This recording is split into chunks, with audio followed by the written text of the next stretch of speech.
I'm now going to show you how to install a timber sash window. We use this into bedrooms like this so that we can allow both panes to come up and down for maximum ventilation.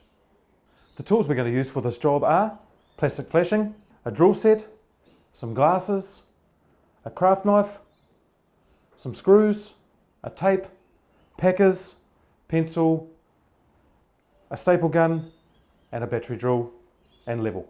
Because we're in such a confined area inside this bedroom, it's advisable to position the window in this position here because of that space problem we have. I'm now going to roll the flashing tape out and staple it onto the bottom of the sill.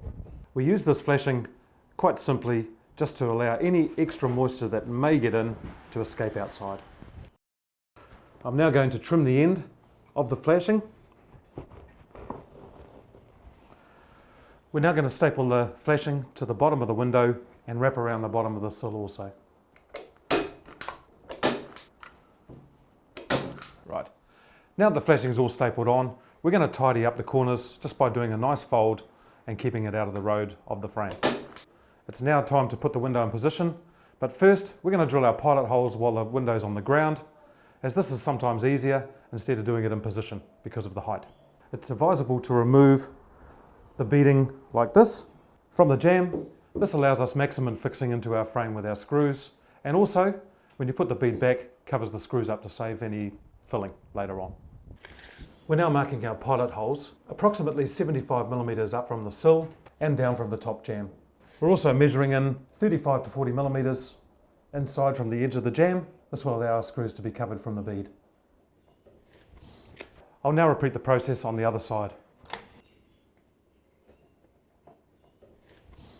To drill the pilot holes, we're going to use a battery drill and a 4mm drill bit.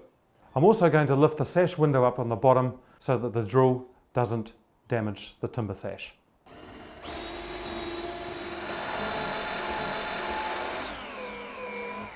The holes are drilled. Now it's time to put our window in position. I'm just now going to replace the sash back into its original position. This will save it falling out.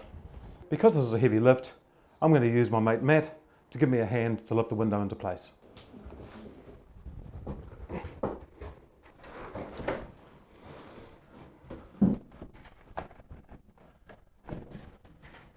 Now the window's in place, we're going to make sure that we check the levelness of the window and also the side jambs to make sure they're plumb.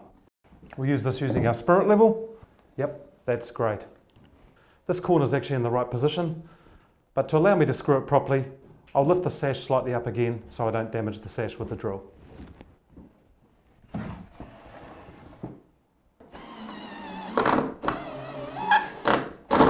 One other thing we need to check also is to make sure that the window jamb is flush with the plasterboard inside the lining.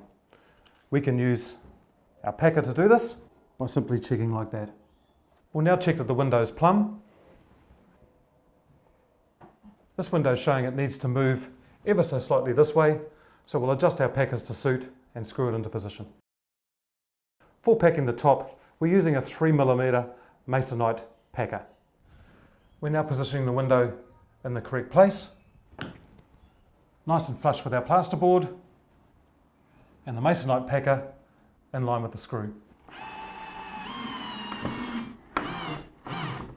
It's also advisable that the screw heads are slightly below the surface. This allows room for filling, ready to paint the window.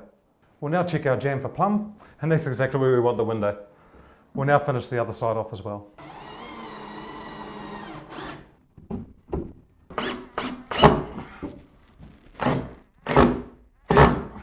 I've now completed screwing off the window, and our last step is to replace the bead that we removed earlier on the sash side of the jamb. This will secure the sash in place.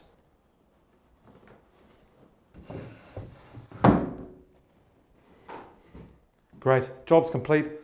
The sash and the window are working as they're expected to be.